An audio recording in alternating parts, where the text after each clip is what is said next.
Bonjour. Bonjour.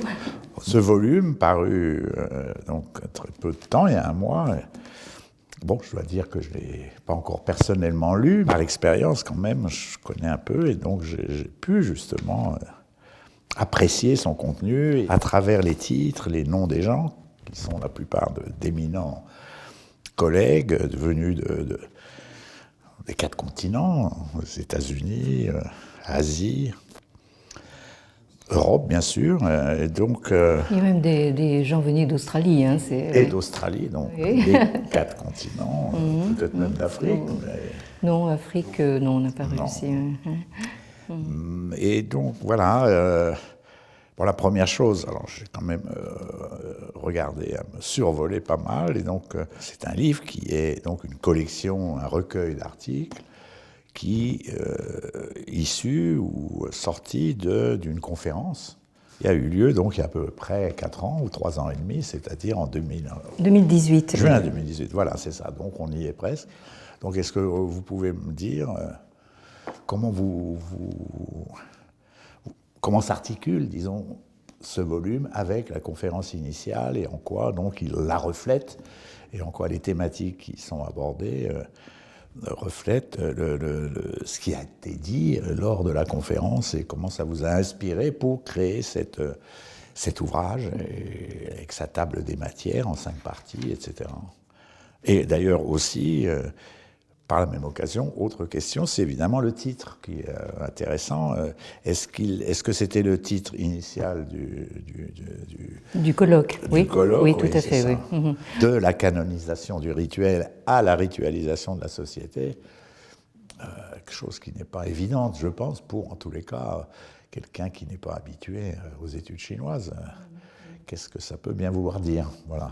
Oui, enfin, disons que, bon, on peut commencer par dire que, comme d'habitude, je dis comme d'habitude parce que nous sommes tous les trois co-directeurs d'une collection bilingue aux belles lettres.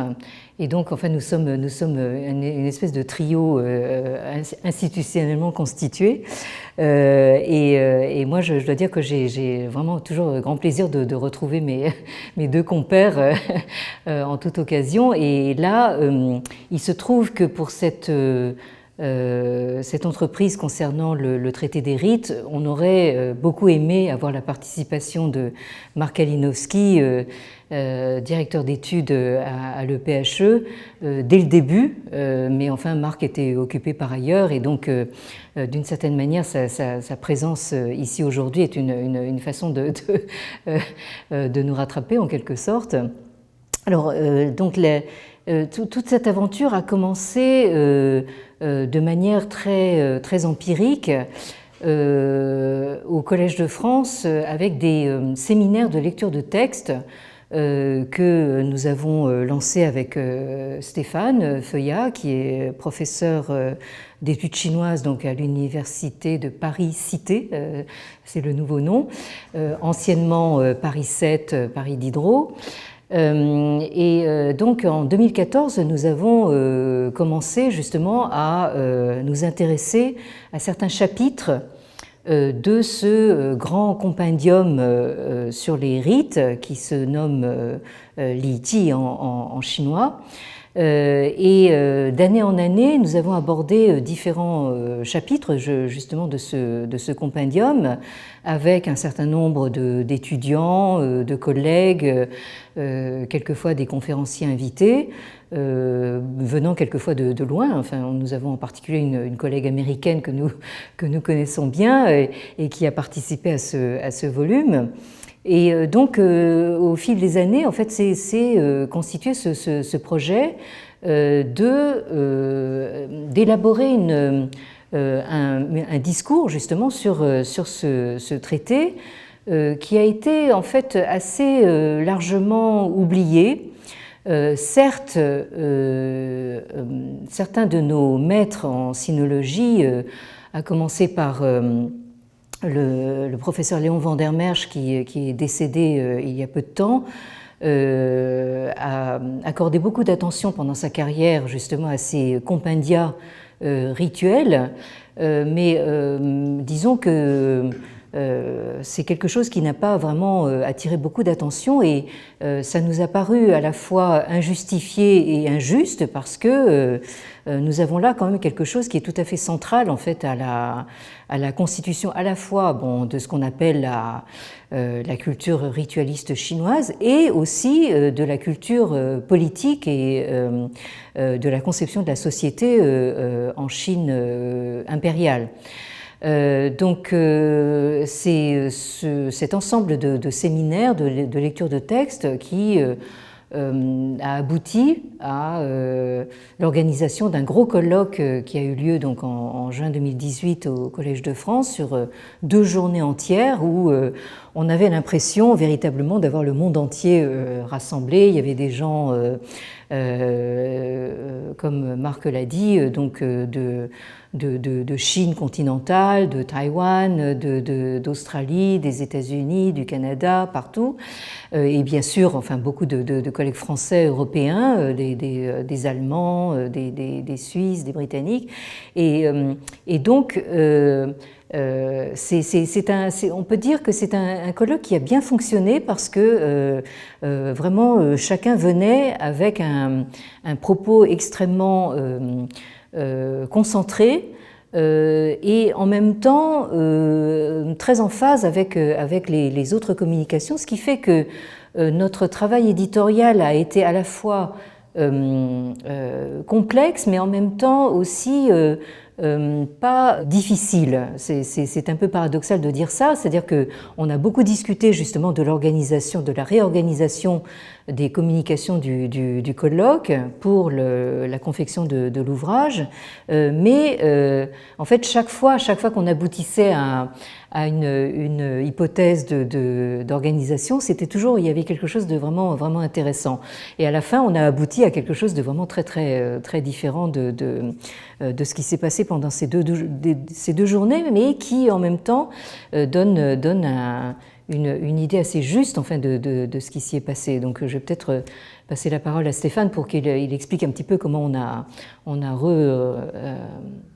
Oui, en fait, donc, comme aussi bien Anne que Marc l'ont dit, en fait, il s'agissait au départ d'un vaste programme qui avait été lancé conjointement avec le Collège de France et puis le Centre de recherche sur l'Asie orientale, le CRCAO, pour lesquels on avait déposé en fait un projet, donc tournant essentiellement autour du traité des rites et donc la question qui était au départ, qu'on souhaitait au départ poser, c'était d'abord des questions assez techniques relatives à la datation des textes qui nous sont parvenus donc de ce traité des rites. D'autre part, il s'agissait en fait de voir de quelle manière en fait s'était progressivement constitué un canon ritualiste et le cadre général était très sinocentré. Et au fur et à mesure en fait que ont eu lieu les différents séminaires, donc à partir de 2014, eh bien, en fait, on a soulevé un certain nombre de questions et puis à un moment, on a eu le sentiment qu'il était peut-être nécessaire de rassembler davantage de spécialistes, à la fois de sinologues et spécialistes d'autres disciplines pour mettre à l'épreuve un certain nombre d'hypothèses que l'on avait pu faire dans les séminaires et puis confronter en fait simplement nos lectures de textes à des points de vue tout à fait différents. Donc ça a donné lieu effectivement en juin 2018 à ce grand colloque international qui prenait pour base le traité des rites, mais dont l'objectif initial était quand même d'ouvrir très largement sur des questions à la fois transdisciplinaires, mais aussi sur d'autres aires culturelles que l'ère chinoise. Et puis, au fond, la question qu'on voulait remettre au goût du jour et évoquer à nouveau frais, c'était la question tout simplement de la ritualisation et de sa place, pas simplement dans les cultures traditionnelles, mais aussi en fait dans la réalité, aujourd'hui, en particulier dans la réalité politique. Or, on a contacté pour ce faire aéropage de spécialistes, et là pour le coup, il suffit de regarder, je pense, le sommaire pour voir que les plus grands spécialistes de la question rituelle, non seulement en Asie, mais aussi dans d'autres disciplines, sont présents, ont accepté très volontiers de contribuer à ce travail d'ensemble. Et ça a donné lieu donc à un colloque qui était effectivement très riche par les échanges qui ont eu lieu à l'issue de chacune des communications des participants. Mais ça a donné ensuite, de notre point de vue, à Anne et à moi, qui nous sommes chargés avec Joseph Ciodo, qui est actuellement maître de conférence à l'Université d'Orléans, qui s'est chargé, lui, de la dimension très éditoriale du volume. On a été amené en fait à reprendre en fait les différentes communications et puis voir effectivement que chacun beaucoup en tout cas, des intervenants avaient repris leurs textes pour les faire dialoguer avec les communications qui avaient eu lieu lors du colloque.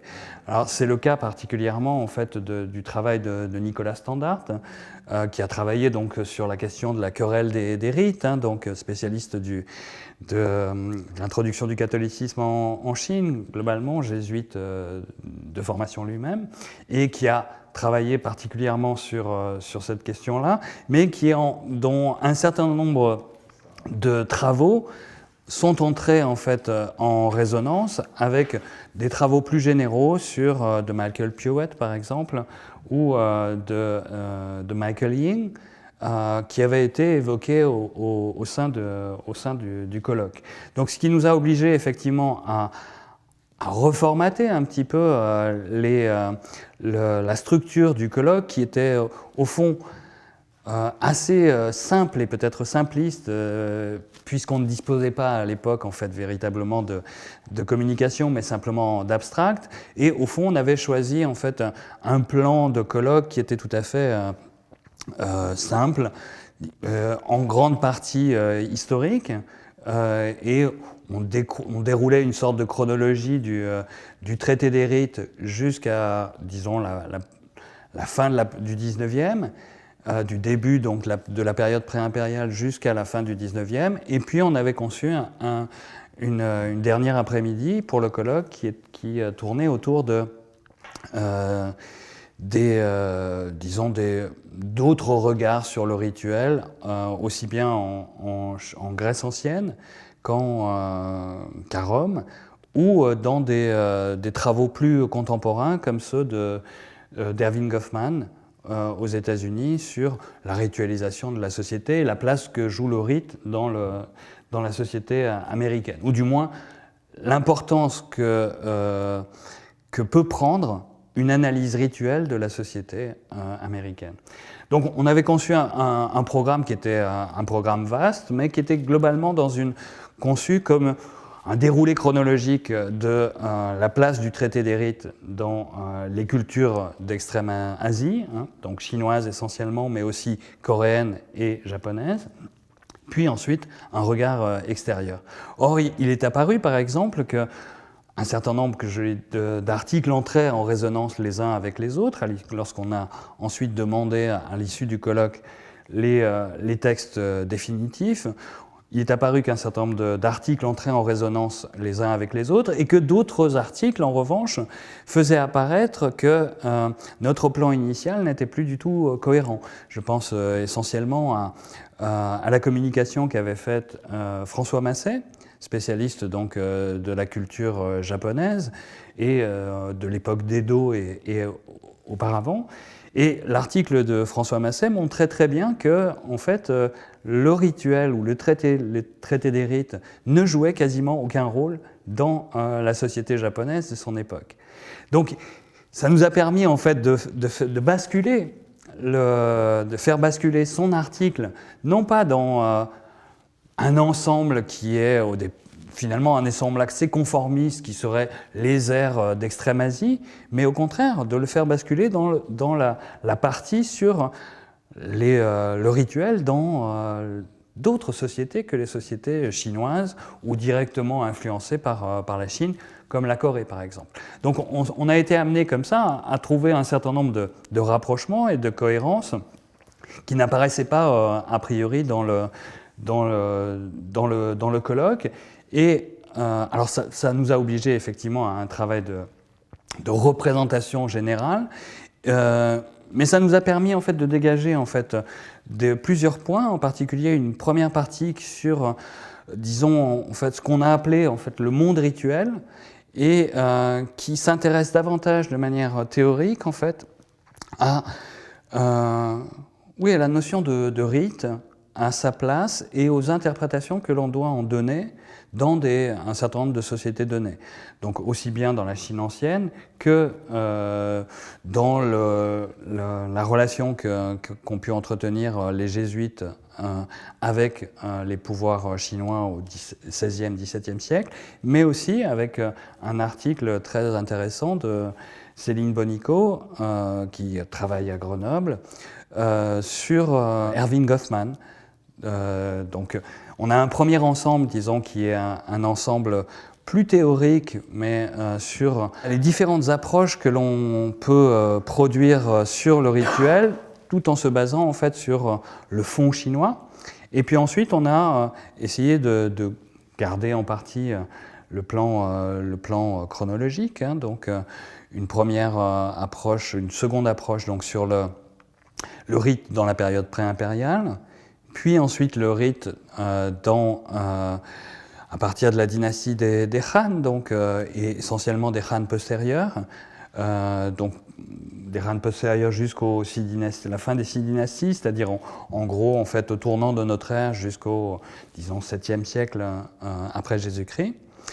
Puis un autre moment qui est un moment très important en fait dans l'histoire du rituel, qui est le moment disons Song, hein, donc de la dynastie Song, c'est-à-dire à partir en fait de la fin du Xe siècle, et qui va avoir des conséquences très importantes aussi bien sur le XIe et le XIIe siècle en Chine que plus tard en fait sur les sociétés coréennes.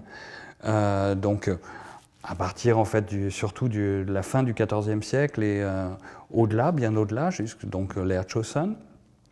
Et puis à cette approche chronologique s'est ajouté en fait une sorte d'ensemble consacré en fait au revival du traité des rites à la fin du XIXe siècle en Chine, puisque en fait un certain nombre de textes, donc des grands réformateurs chinois de la fin du XIXe siècle, s'appuient en fait sur les rites et sur le traité des rites pour introduire en tout cas un certain nombre d'idées occidentales. Donc les réformateurs chinois, pour faire passer en fait un certain nombre de modifications de fond dans les structures sociales, eh bien font le choix en fait de leur trouver en fait un enracinement dans les textes anciens et en particulier dans le traité des rites.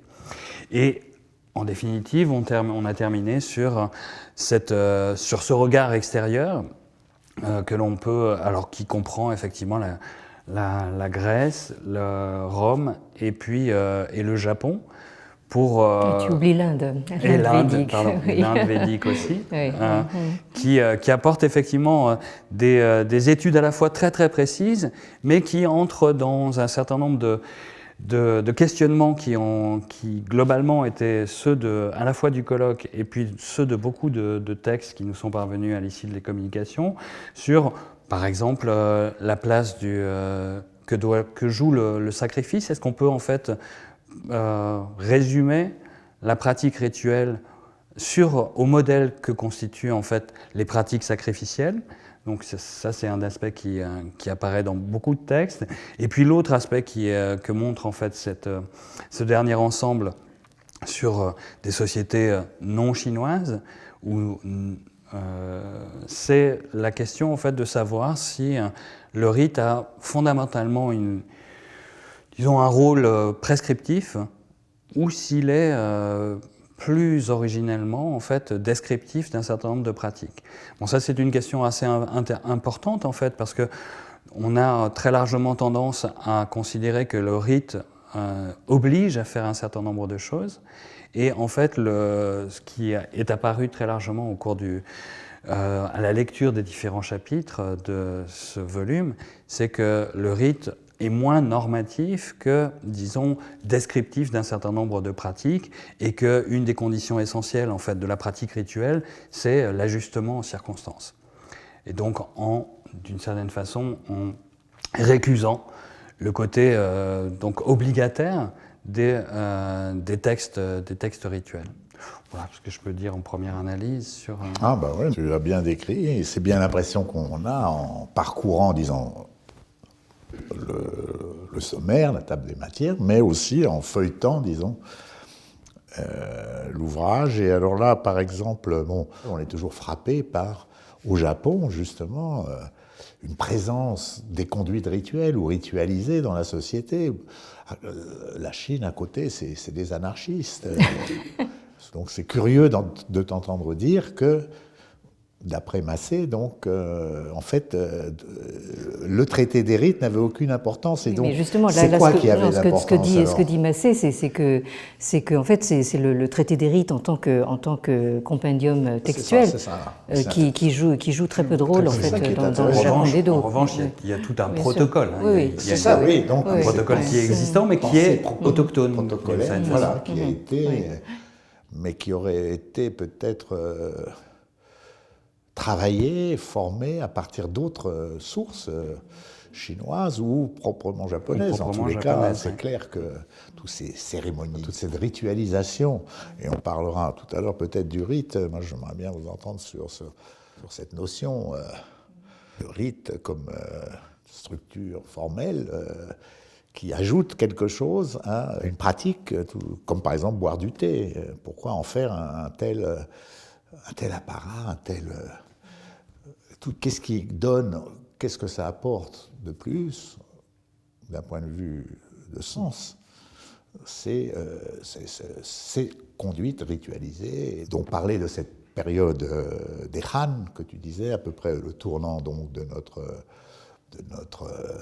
notre ère, et disons entre moins 200 ou 300 au IIIe siècle avant notre ère jusqu'au 2e ou 3e, 4e siècle de notre ère, c'est la période donc de la formation de ce compendium qu'on appelle l'Iti, mais même on pourrait dire des compendiums, puisqu'il y a plusieurs ouvrages qui sont du même type, mais disons celui dans lequel le rituel est élevé à statut canonique, et quels sont les textes qu'on trouve là-dedans et comment ils participent à justement cette élaboration. Disons on a plutôt essayé c'était ça notre intention de faire intervenir également en fait des spécialistes d'autres aires culturelles.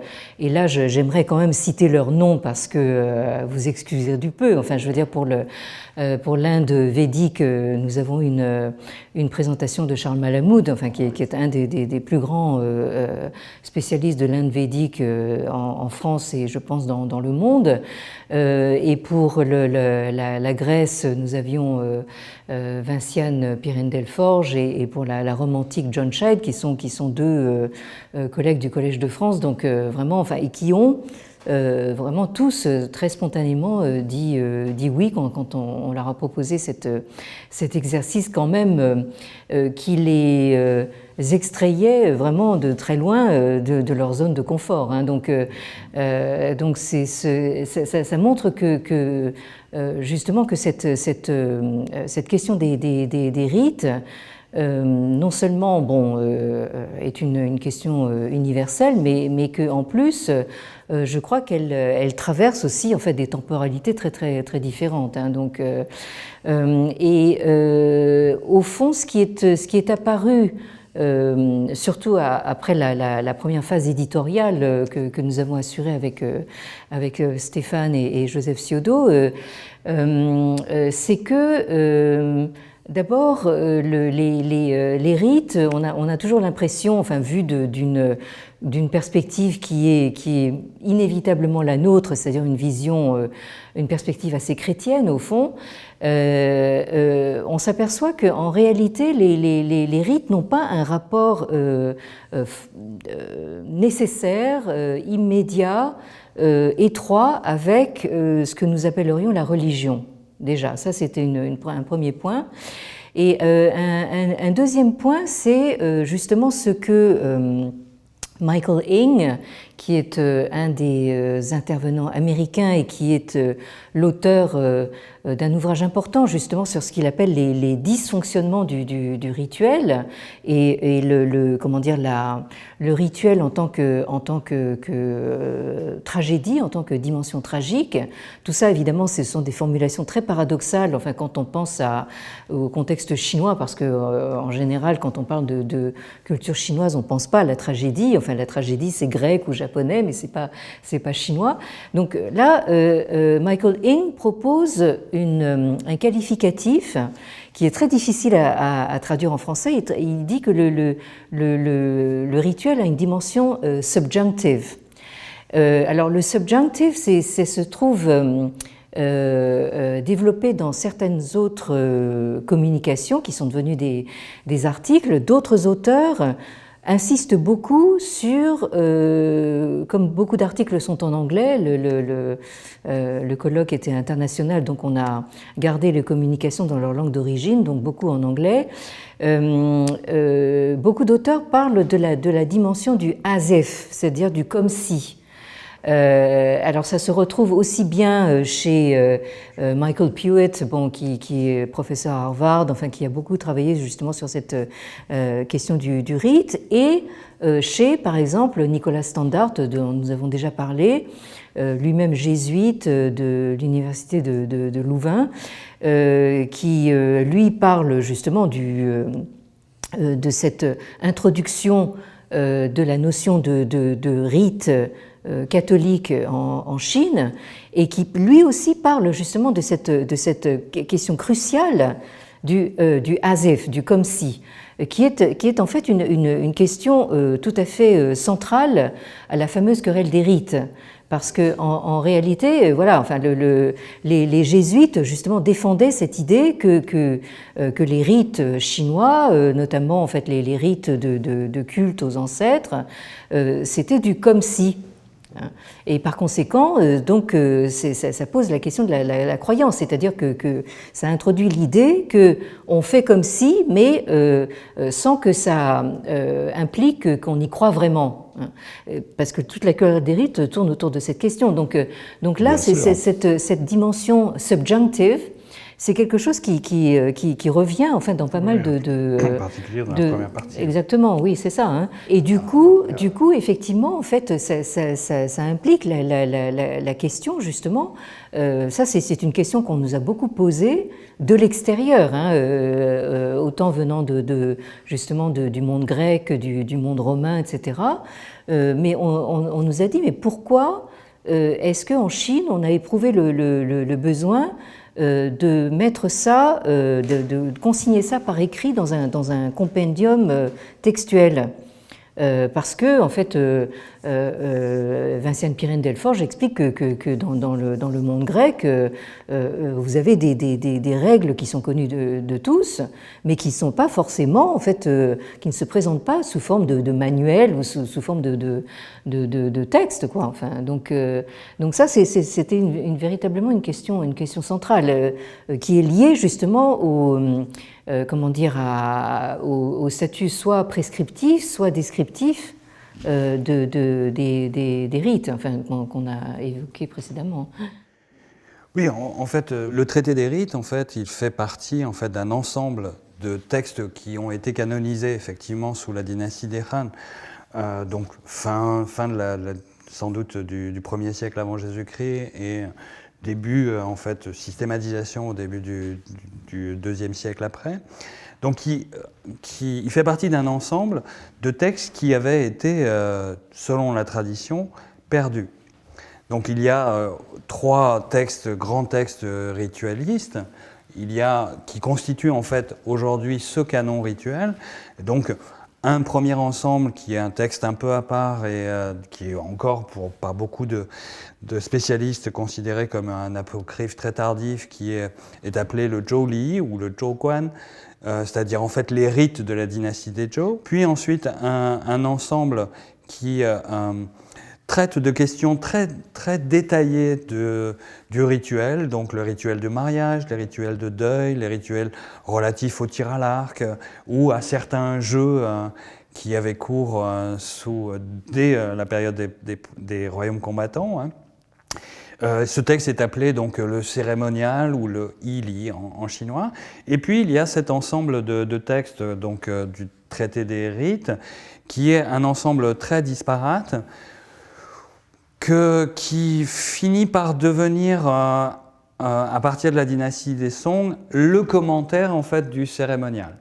C'est-à-dire, en fait, on aurait un texte canonique très prescriptif qui serait le cérémonial sur le mariage, le deuil, etc. Et puis, des textes qui seraient rassemblés dans le traité des rites et qui se présenteraient en fait, comme une sorte de variation par rapport à la norme que constituerait le cérémonial. Or, dans ce traité des rites, ce qui apparaît essentiellement, c'est la très grande diversité en fait, des questions qui sont abordées, puisqu'il y a en fait des descriptions très précises de certains rituels, mais il y a aussi en fait un rapport très complexe qui est abordé de multiples façons sur le rapport entre pratique morale et pratique rituelle. Et les choses sont assez compliquées de ce point de vue-là. Et puis, il y a des textes qui entendent en fait décrire l'origine du rite et sa place dans les civilisations ou dans le début de la civilisation, qui fait par exemple l'objet en fait, d'une partie en fait, de notre ouvrage, c'est le chapitre Liyun, donc évolution des rites. Donc, au fond, on a le traité des rites se présente en fait comme un texte qui est, alors c'est un classique, mais qui, pour le coup, ne rend pas possible en fait une sorte de normalisation à cause de sa disparité, à cause des variétés des textes qui le composent. Pour autant, en fait, une des choses que l'on peut dire, c'est qu'un certain nombre de ces textes qui font figure dans le traité des rites peuvent quand même être datés du 3e, 4e siècle avant Jésus-Christ. Donc, ce sont des textes qu'on peut dater de la période pré-impériale et qui correspondent vraisemblablement à une orientation de la pensée confucéenne, une orientation très ritualiste de la pensée confucéenne.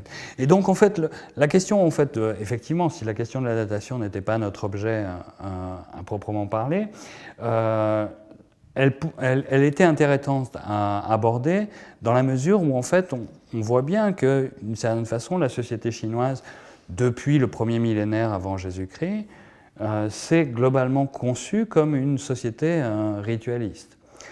C'est le cas, en fait, des rites de la dynastie des Zhou. La dynastie des Zhou, donc cette dynastie qui prend le pouvoir aux alentours de 1000 avant Jésus-Christ, établit en fait un mode de gestion des relations humaines qui est tout à fait original, puisque toute la société aristocratique est effectivement régie par des rites et non pas par des systèmes de punition. Donc la distinction qui est faite est une distinction classique. Le rite ne descend pas jusqu'à la populace et les rites ne remontent pas jusqu'à l'aristocratie. Donc c'est-à-dire qu'en fait le rituel apparaît comme un mode de gestion. Les châtiments ne remontent pas. Les châtiments ne remontent pas, jusqu'à l'aristocratie ou jusqu'à la noblesse. Donc ce qui indique en fait que dans la noblesse, il y a un mode de gestion en fait du conflit ou des conflits ou des éventuels dilemmes qu'il peut y avoir entre certains groupes, qui est résolu par la question du rite et non pas en fait par l'application de lois pénales. Donc c'est un mode très très particulier qui est posé quand même très très tôt dans la civilisation chinoise et qui va progressivement en fait s'étendre dans le courant en fait, du 5e, 3e, 4e, 3e siècle avant Jésus-Christ, et au-delà, à toutes les couches de la société. C'est-à-dire, en fait, il s'agit de... On voit bien qu'il y a, dès le début de la dynastie des Zhou, en fait, deux modes de gestion de populations très très différentes, qui est un mode de gestion rituelle et un mode de gestion pénale, au fond, mais qui s'appliquent à des catégories très très différentes. Et le problème, en fait, qui va se poser dans l'histoire chinoise, c'est l'ajustement de ces deux modes de gestion au sein de la société. Je dirais pénale, mais on peut aussi dire religieuse, parce qu'au fond, le formalisme rituel ou le ritualisme confucéen s'est toujours opposé, et s'oppose encore, on l'a vu récemment en Chine, à la religion. Pas au sens du christianisme, mais au sens de ce que nous appelons en général des pratiques religieuses, le culte des dieux, des offrandes, des croyances, entre parenthèses, ou des superstitions, etc. Donc il y a une différence, c'est tout à fait raison, je trouve, c'est important de relever ce problème pour ce qui est de la Chine, c'est cette opposition en général qu'on fait entre rites religieux et rites profanes, par exemple, qui est la base de toutes les discussions et qui a été à la base de toutes les discussions sur la querelle des rites, à tel point que, on peut quand même le signaler, le fameux traité des rites a été traduit, grâce à Dieu, ou presque à Dieu, au père Couvreur, un jésuite du XIXe siècle.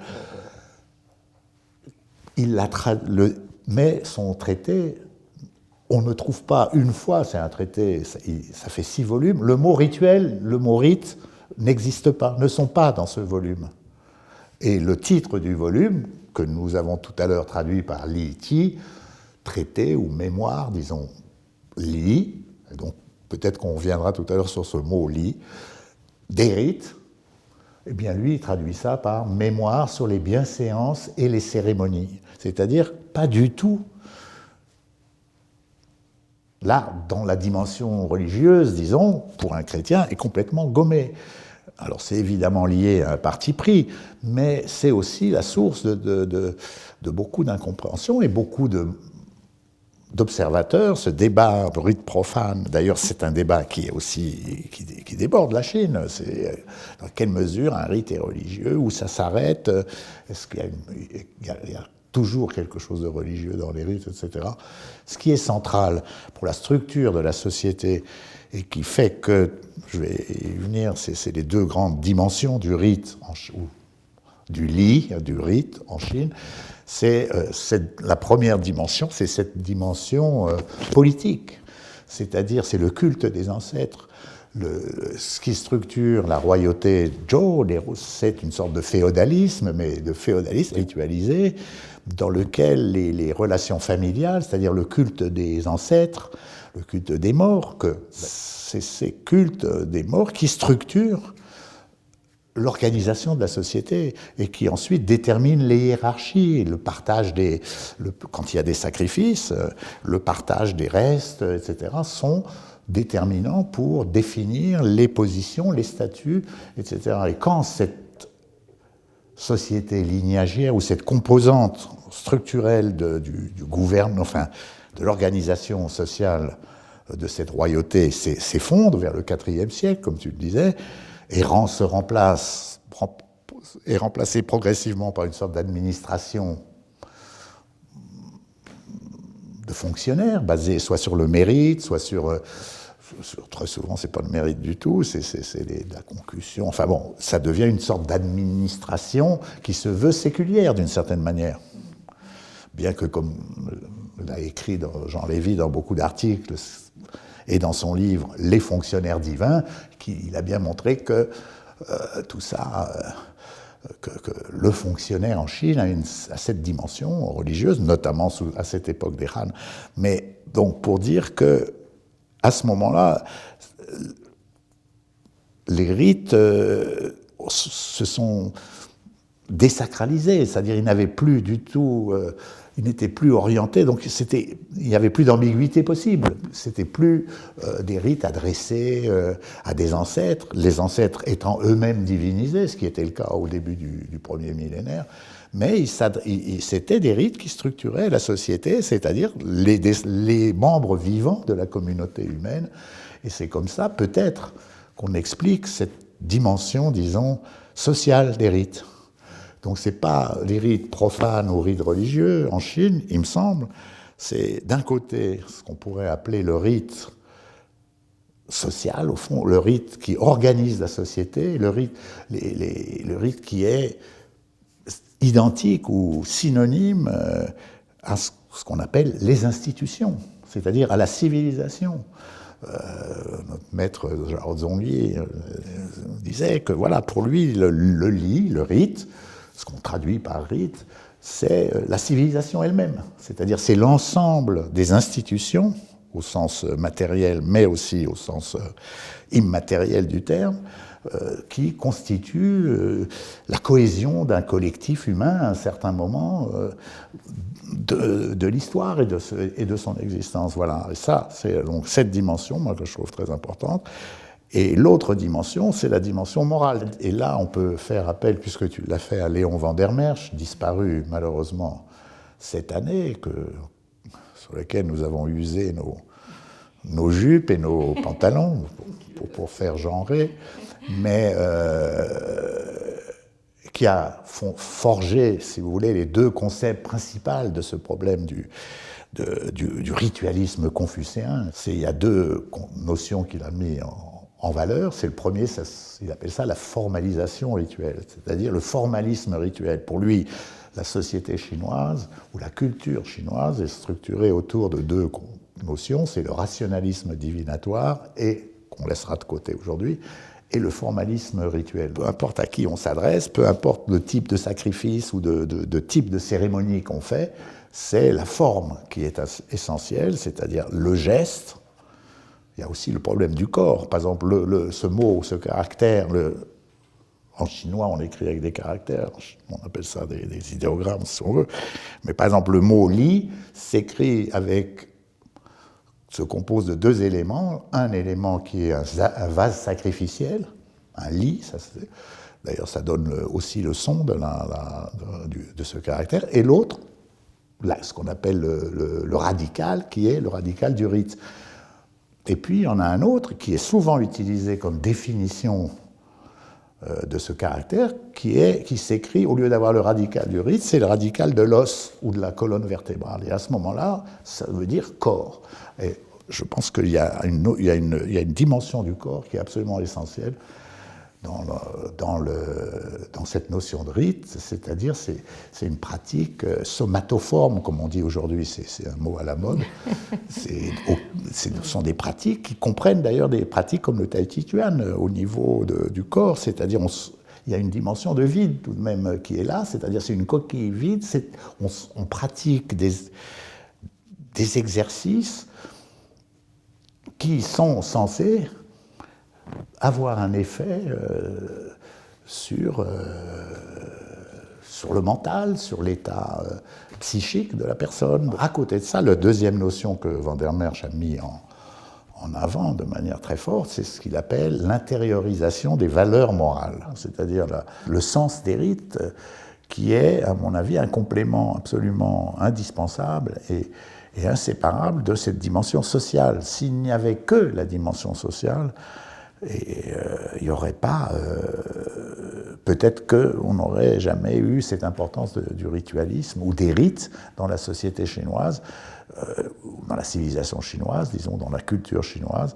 Et c'est cet aspect intériorisé, très bien traduit et illustré par van der Merch, qui fait qu'on a à la fois une intériorité, une extériorité qui se complètent, qui se nourrissent, et que voilà, on n'a d'un côté ni une coquille vide, et de l'autre côté, on n'a pas une morale, parce que c'était la question que j'aurais voulu te poser justement, c'est ce li, donc cette ritualité, ce sens des rites, en quoi il est central dans la pensée morale du confucianisme ou est-ce qu'on peut résumer ça en 2 mots? Est-ce que c'est représenté, par exemple, dans le volume?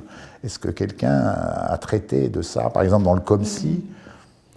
En réalité, c'est vraiment une question intéressante parce que c'est surtout justement un intervenant de Chine populaire qui parle justement du ritualisme dans la Chine actuelle et qui aborde cette question parce que et qu'il aborde en fait un petit peu à l'envers parce qu'il il est très critique évidemment de ce qui se passe actuellement, enfin justement avec cette espèce d'imposition d'un ordre extrêmement répressif qui évoque surtout justement cette loi pénale qui vient de l'Antiquité et qui invoque justement le ritualisme au nom d'une sorte de marqueur identitaire, enfin de la soi-disant civilisation chinoise millénaire, plurimillénaire, alors que lui réclame justement quelque chose un retour à l'authenticité morale. Et c'est lui qui en parle, enfin de façon presque de la façon d'un militant en réalité. Hein. C'est vraiment un confucéen. Sans référence au taoïsme, par exemple. Non, vraiment sur un terrain confucéen. Oui, tout à fait, oui, tout à fait. Et ça c'est justement l'intérêt justement de ce volume, d'avoir précisément des approches qui ne sont pas des approches de manuel, qui ne sont pas des approches convenues. On a des personnalités qui parlent du rite à partir de leur expérience personnelle, et donc ça donne vraiment une dimension assez unique à ce volume. Oui, je voulais rebondir un petit peu sur cette idée-là, c'est-à-dire que au fond, il ne faut pas s'attendre à trouver à la fin du volume une définition de ce qu'est le rite. Et précisément, tout le travail a consisté à montrer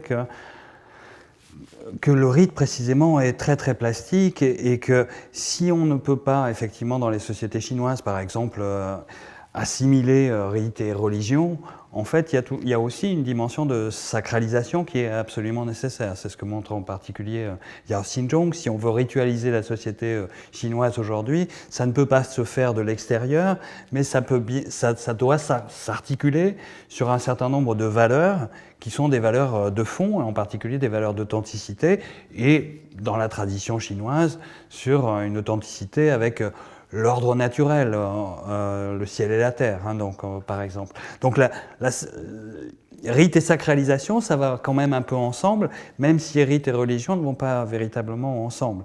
Mais il y a aussi un autre aspect qui est très très important, et je crois que les textes mettent l'accent aussi, les textes qui parlent de la Chine, en fait, mettent l'accent sur ce point aussi, c'est rite et hiérarchie. Il n'y a pas de rite sans hiérarchie.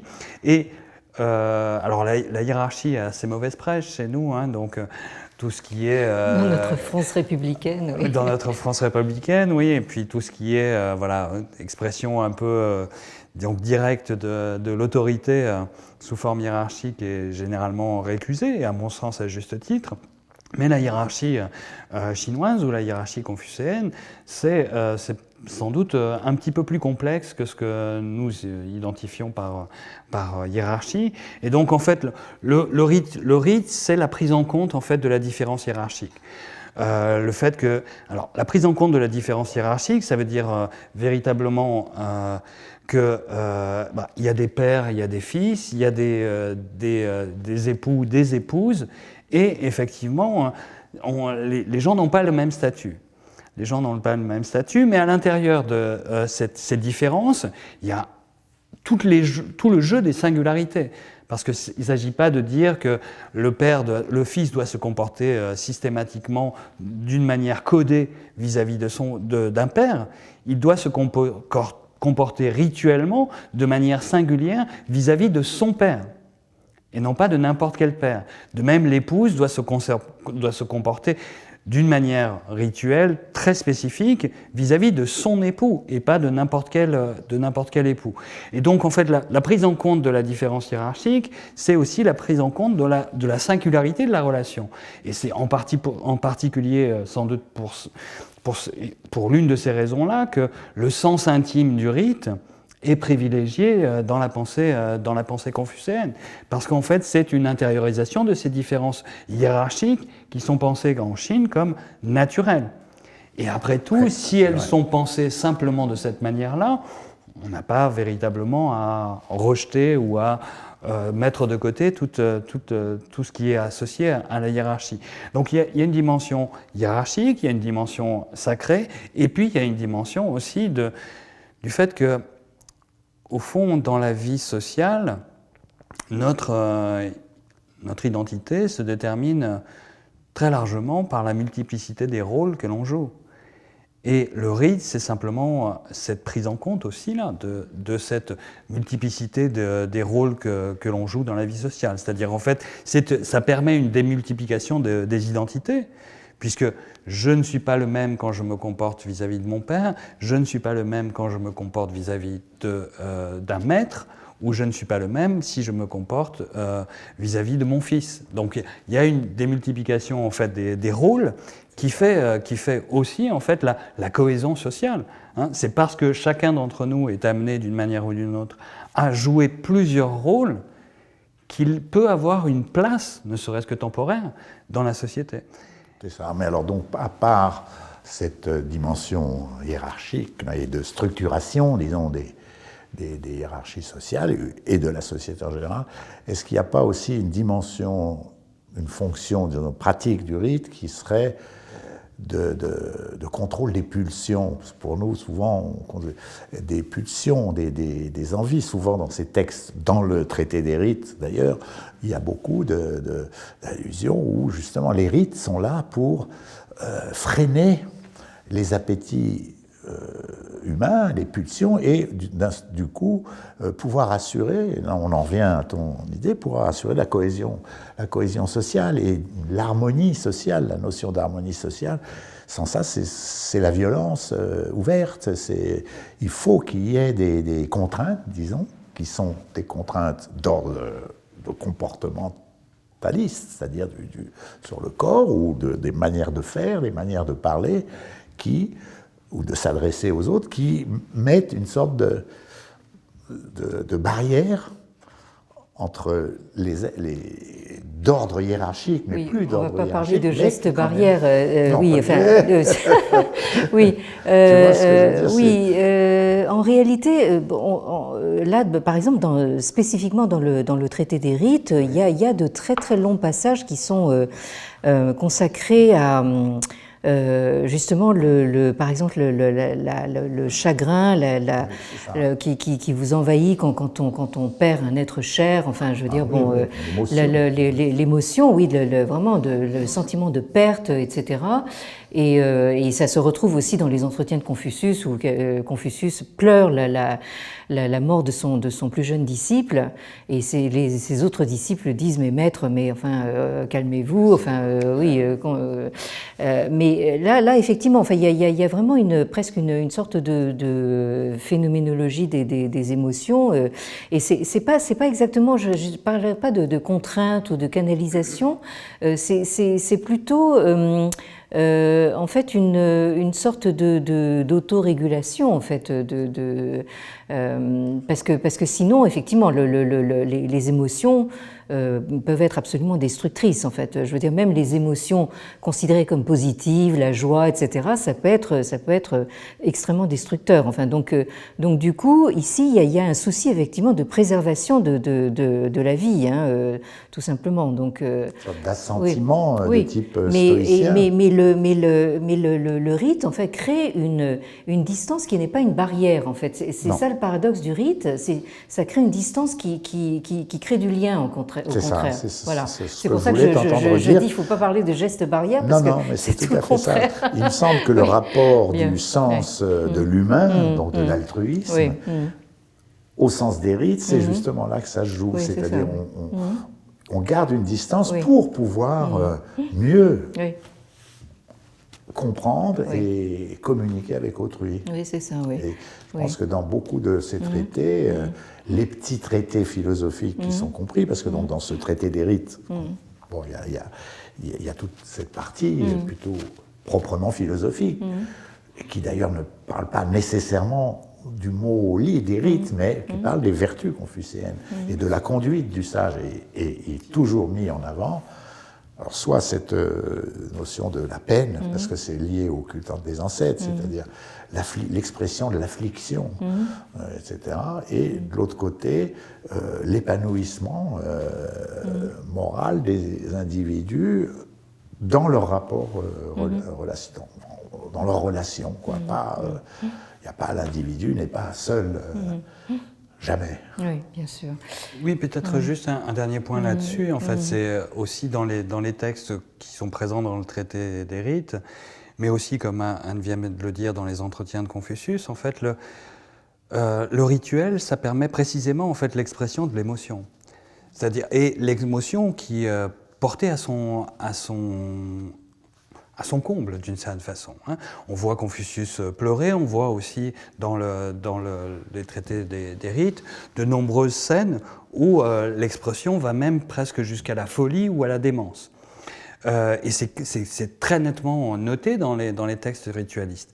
Mais précisément, ce qui est intéressant, c'est que cette émotion qui déborde est cadrée par le rite. Cadrée par le rite, ça veut dire quoi? Ça veut dire qu'elle trouve la possibilité de s'exprimer dans ce moment-là, qui est le moment de la souffrance absolue, mais ce n'est qu'un moment.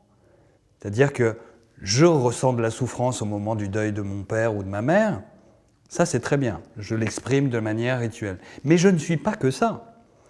C'est-à-dire que dès que je sors du cadre de cette souffrance, je suis pris dans d'autres types d'interactions. Et c'est dans ces autres types d'interactions, eh bien, l'expression de l'émotion que j'ai subie en perdant un proche, par exemple, n'est pas de mise. Non, c'est vrai. N'est pas de mise. Donc il s'agit en fait de cadrer en fait l'émotion dans des bornes très pratiques qui rendent possible en fait la continuité de la vie. Oui, c'est bien ça en fait. C'est bien ça.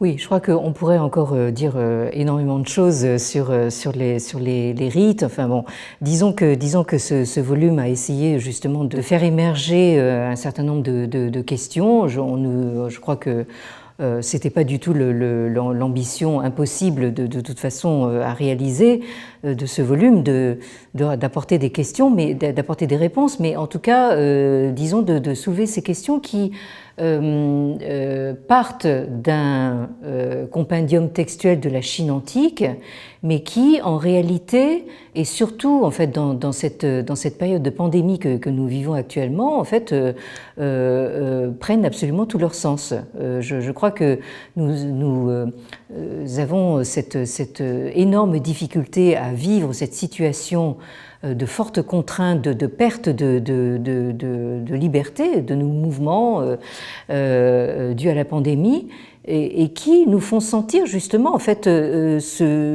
toute la valeur de cette réflexion sur précisément ce comportement rituel, cette gestuelle rituelle qui prend en compte un certain nombre de contraintes, mais qui essaye justement enfin d'en faire autre chose.